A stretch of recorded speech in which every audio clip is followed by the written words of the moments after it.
The following is a presentation of VBR. Welcome, and thank you for joining us in our study of God's holy word.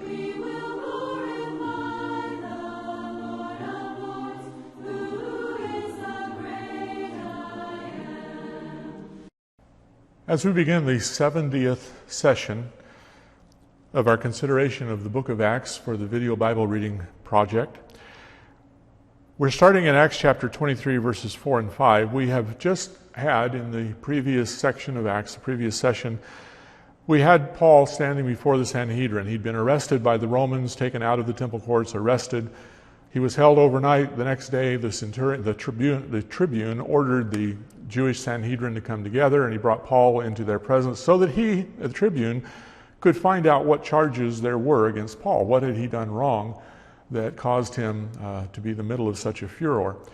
And right away, when Paul stood before the Sanhedrin, Paul said, "I have lived before God in all good conscience to this day." And the high priest, Ananias, commanded those who stood there to strike him, and Paul responded with perhaps anger or perhaps with a divine word of curse, actually. "God will strike you, you whitewashed wall," because he was in violation of the commandments of God. He was in violation of the law in terms of the administration of justice and judgment. So when Paul said this, Acts chapter 23, verses 4 and 5, those who stood by said, "Will you revile God's high priest?" And Paul said, "I did not know, brothers, that he was the high priest, for it is written, you shall not speak evil of a ruler of your people." Curious that Paul was rebuked for reviling the high priest, but the high priest's call for violence, contrary to the law, was not rebuked by anyone present except Paul himself. There was no accounting for the high priest. Was Ananias, in fact, God's high priest?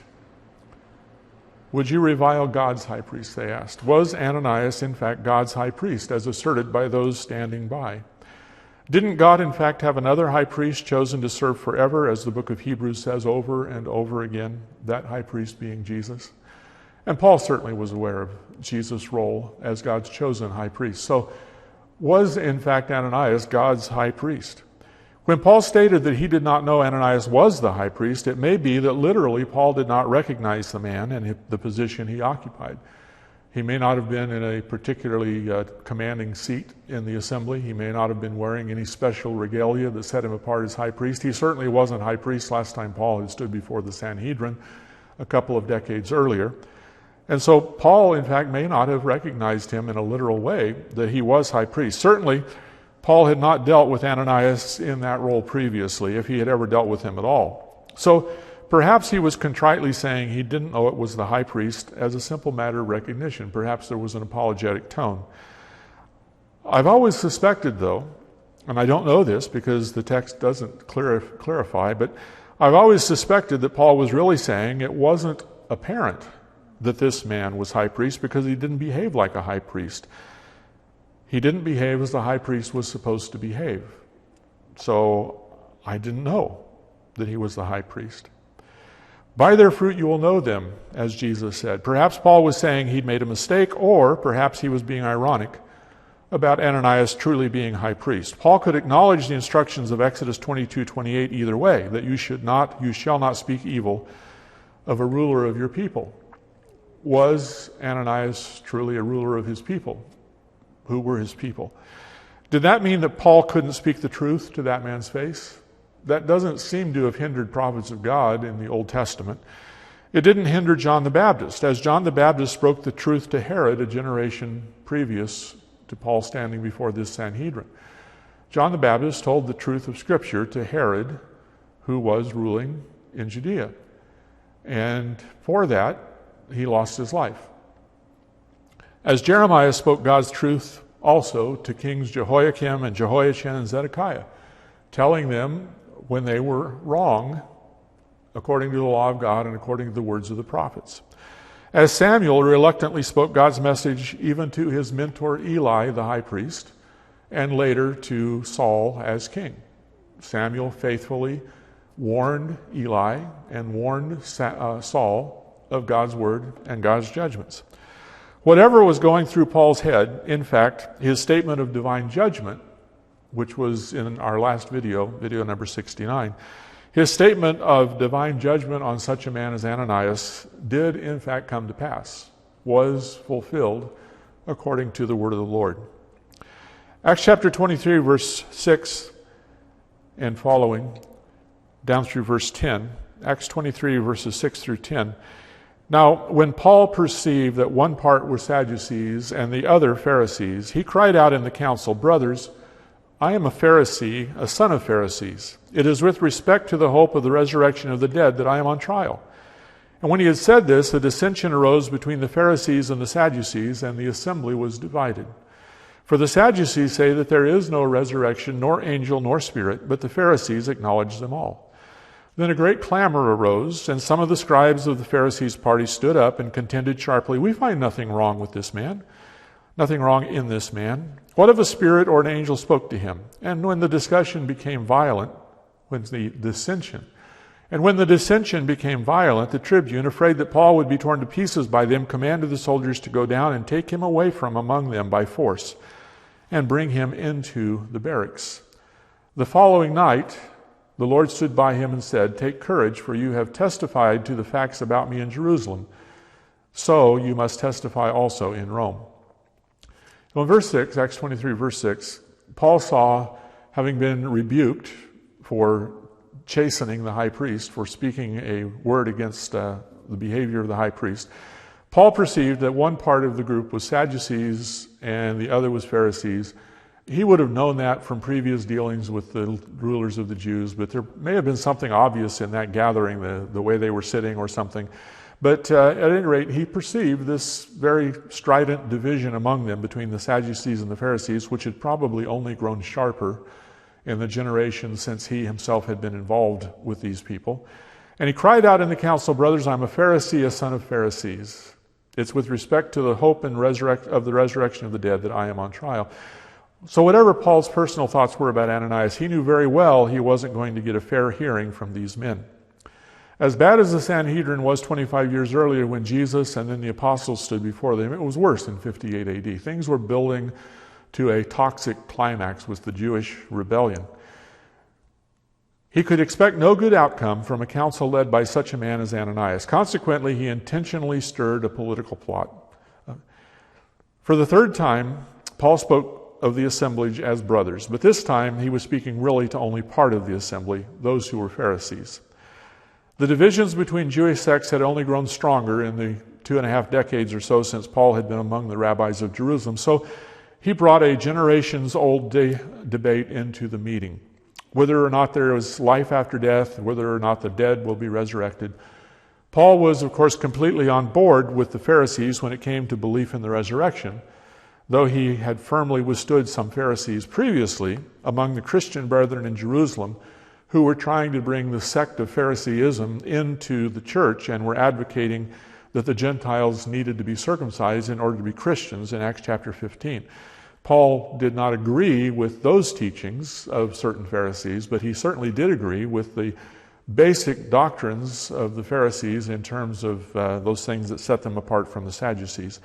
And when he had said this, verse 7, verse 8, there was a sharp dissension. The dissension arose between the Pharisees and the Sadducees, and now they're debating ancillary issues. They're debating side issues rather than debating what Paul did or didn't do in the temple that day, the day before. And Luke gives us this little synopsis in verse 8. The Sadducees say there is no resurrection, nor angel, nor spirit, but the Pharisees acknowledge them all. Luke here gives us this very succinct perspective on the different worldviews of the Pharisees and the Sadducees. The Pharisees believed in life after death. That wasn't the only thing that set them apart from mainstream Jews, but the Pharisees believed in life after death. They believed in resurrection of the dead. And they believed that God was involved in his creation through angelic media, through the work of spirits. They believed that there was an unseen world of spiritual activity. The Sadducees, on the other hand, were very materialistic. They were at best deists, believing in a God far away who had no involvement in the everyday affairs of the world.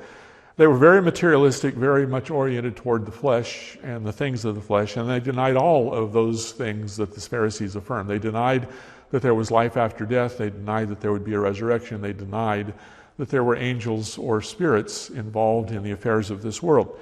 So these two enormously different belief systems under the one banner of Judaism often clashed. In fact, on some occasions they had resulted in outright civil war and slaughtering one another because of their different belief systems, their different moral systems, their different expectations, their different attitudes toward Rome and her governing officials. The Sadducees had a very good situation under Rome. The Sadducees were a very small sect, but very rich and very powerful in Jerusalem, and Roman rule was working to their benefit. Why would they want to overthrow it? Why would they want to run the Romans out of town?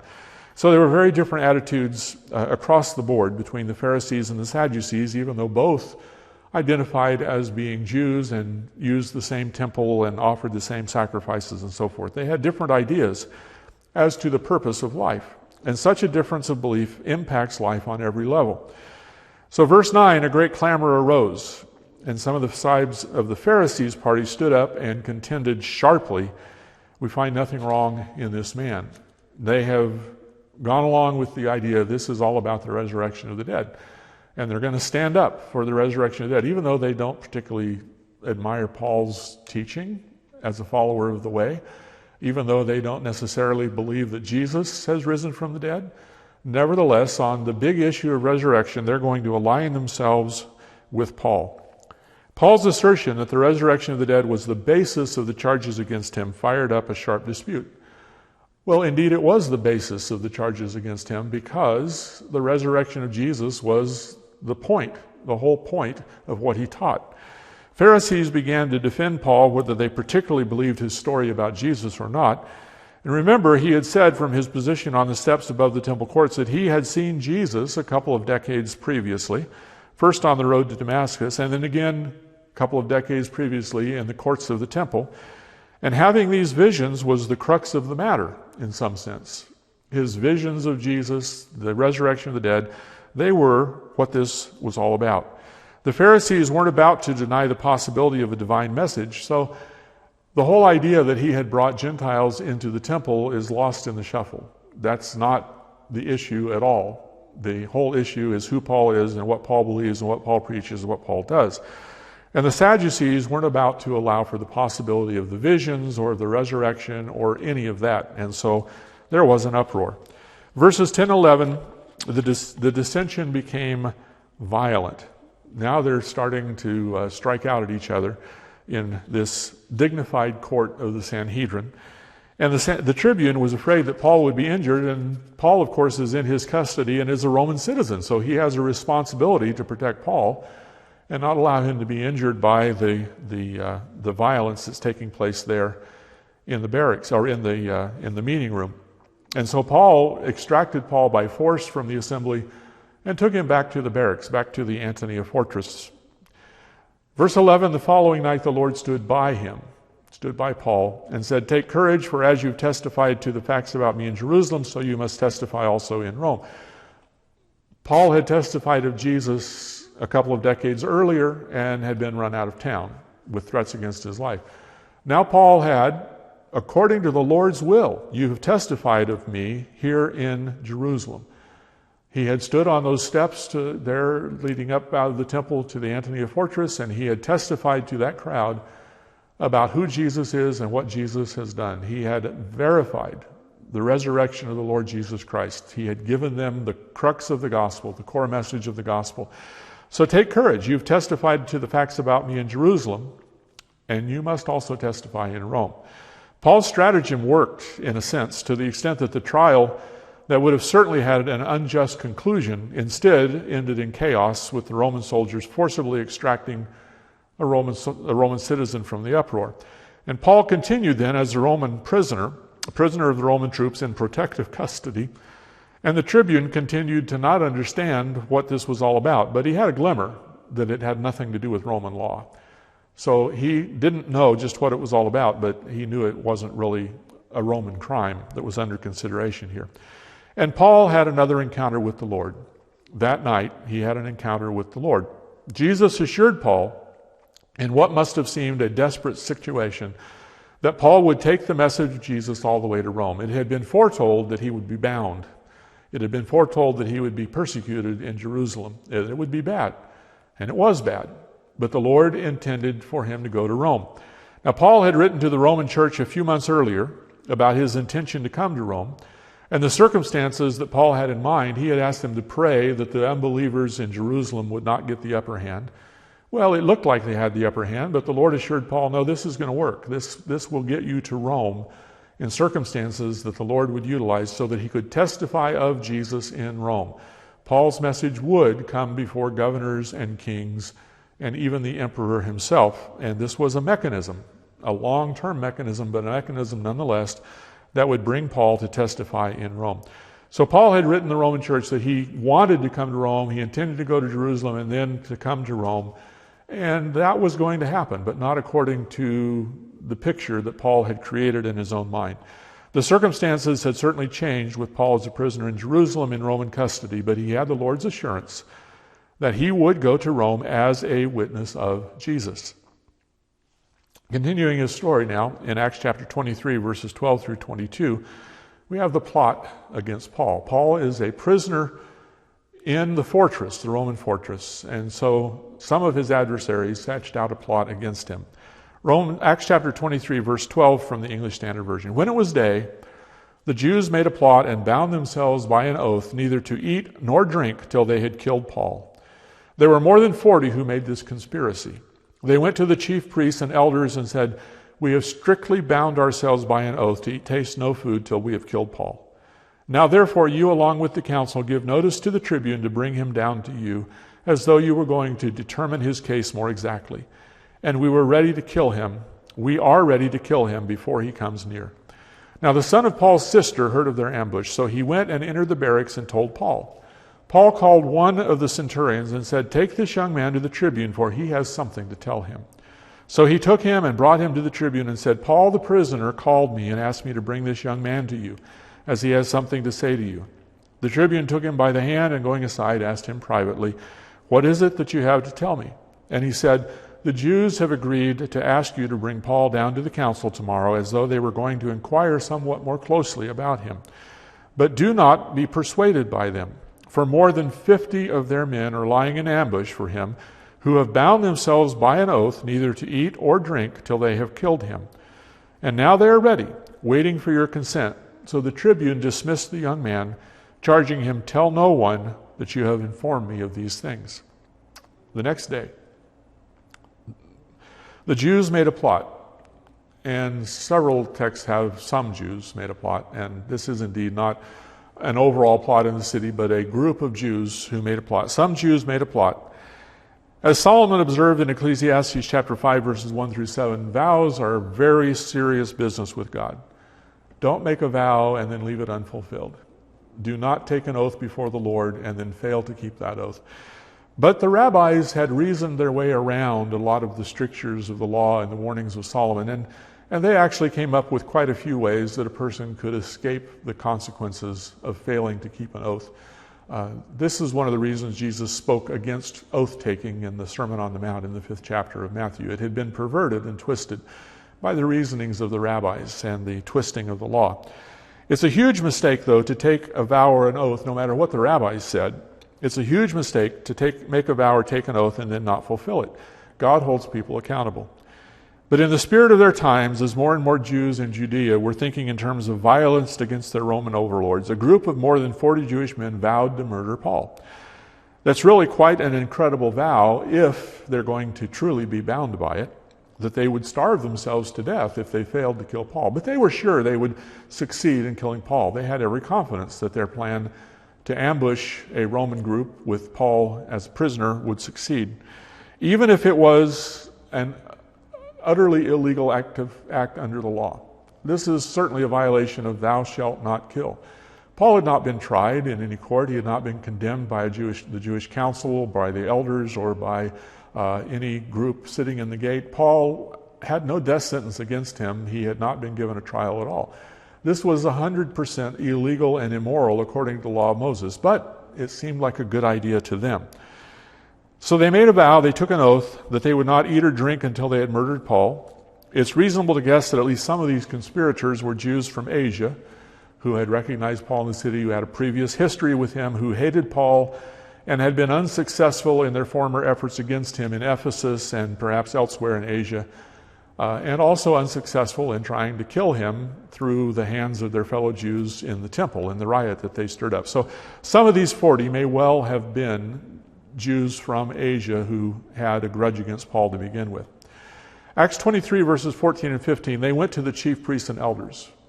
So these men who conspired against Paul did not conspire alone. They brought the leading priests and some of the elders into this conspiracy. Back in Acts chapter 5, verse 17, Luke told us that the high priest and his supporters who opposed the preaching of the apostles were Sadducees. They were the ones who were strongly convicted that they wanted the apostles to stop, and if they wouldn't stop, they wanted them to die. Gamaliel the Pharisee was the one who had spoken up that time as a voice of moderation. But again, we see here the Sadducees, the chief priests and elders. These are almost certainly the party of the Sadducees who wanted Paul dead in the council the previous day. We see here a quarter of a century after the trial of the original apostles before the Sanhedrin that the Sadducees still wanted to do them in, wanted to kill them. So this was a group of leaders, Jewish leaders, that the group of Jewish conspirators, the 40-plus men, approached with their murder plot. And whereas you would think that chief priests and elders would say, oh, we can't do that, that's wrong, they went along with the plot. They were quite willing to participate in the plot. The plot that the 40-plus men revealed to the chief priests and their allies called for complicity in murder by these men summoning Paul and the tribune to another meeting. This would surely have required the murder of not only Paul, but also of any soldiers who accompanied him. They would have had to be willing to kill an honor guard that was in Paul's company at that time. Despite the very real risks that the plot posed to the city and the security of all concerned, the Sadducean leaders, in the spirit of Ananias, a man of violence and utter selfishness and greed, power-hungry man, in the spirit of Ananias, were willing to go along with it and set up an ambush. So they have this plot, and any secret that is known by more than one person isn't a secret anymore. And a lot of people knew about this secret. So by one means or another, the story of the secret, the story of the plot, the story of the conspiracy of the ambush came to Paul's nephew. We know very little of Paul's family. They were Jews from Tarsus of the tribe of Benjamin. They had the rights of Roman citizens by birth. They brought Paul to Jerusalem when he was young. They were Pharisees. And here we learn that Paul's extended family had at least one sibling. He had a sister who had at least one child, a son. Beyond that, we don't really know. There's a reference to some relatives of his, cousins, relatives, in the greetings in the 15th chapter of Romans, but it doesn't tell us anything in particular about Paul's family. Now, if Paul's sister and nephew lived in Jerusalem, it's unlikely that the young man knew Paul very well, since Paul was rarely in Jerusalem. It was generally years between visits to Jerusalem. We don't know what kind of relationship Paul had as a Christian apostle with his sister or with her son. Were either of them believers? Were they still in the sect of the Pharisees among the Jews? We don't know anything about that. Nevertheless, when the nephew heard somehow of the plot against Paul, he promptly went to the Roman garrison to visit his uncle and to tell him what he had learned. And Paul, as a Roman citizen, would have certainly been allowed to have visitors.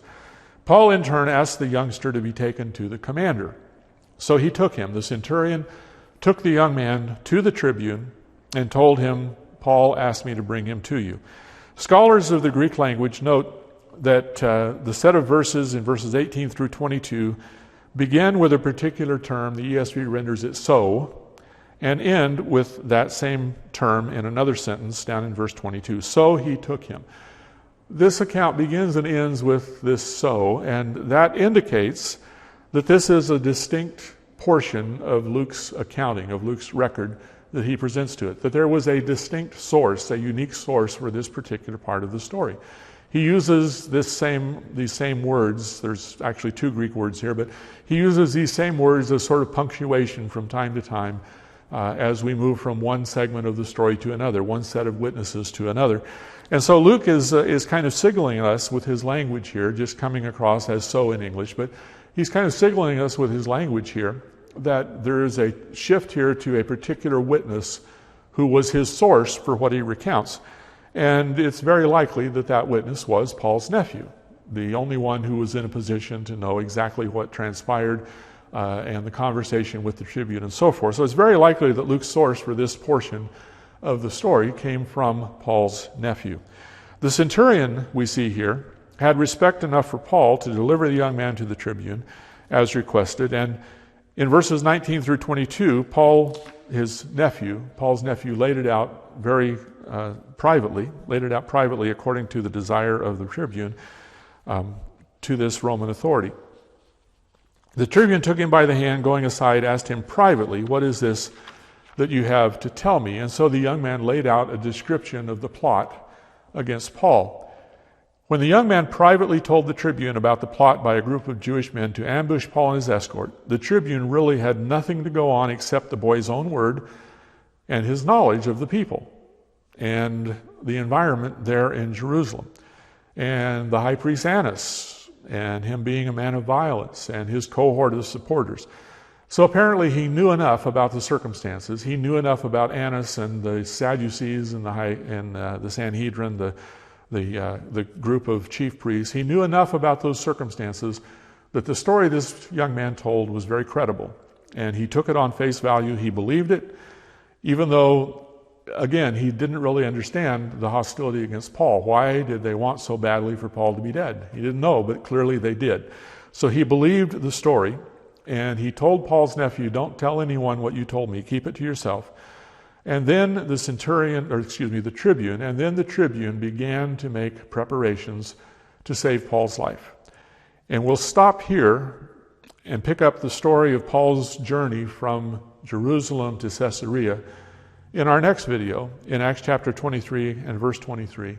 That's where we'll start next time, where the tribune puts Paul in the hands of a large group of soldiers and sends him off in the night so that Paul can be rescued out of the hands of his adversaries in Jerusalem, and so that there won't be an incident that might call for the spilling of Roman blood, not only Paul's, but potentially the blood of Roman soldiers, might lead to all kinds of problems. The centurion exercised the good sense of getting Paul out of count. So next time, chapter 23, verse 23 and following, with the action of sending Paul to Caesarea and the letter that was written by the tribune to the governor, and this governor that Paul had the opportunity to preach Christ to as a result of his imprisonment.